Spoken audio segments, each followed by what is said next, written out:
282वां दिन पाक कलाम में से पढ़ेंगे ज़बूर 119 उसकी पहली आयत से लेकर 8वीं आयत तक।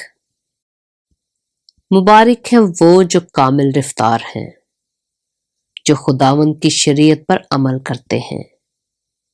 मुबारक है वो जो उसकी शहादतों को मानते हैं और पूरे दिल से उसके तालिब हैं। उनसे नाराज़गी नहीं होती, वो उसकी राहों पर चलते हैं।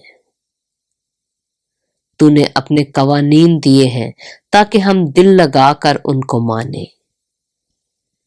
काश के तेरे आइन मानने के लिए मेरी रवशें दुरुस्त हो जाएं। जब मैं तेरे सब अहकाम का लिहाज रखूंगा तो शर्मिंदा ना होऊंगा। जब मैं तेरी सदाकत के अहकाम सीख लूंगा तो सच्चे दिल से तेरा शुक्र अदा करूंगा। मैं तेरे आइन मानूंगा, मुझे बिल्कुल तर्क ना कर दे। पाक कलाम के पढ़े और सुने जाने पर खुदावंद की बरकत हो।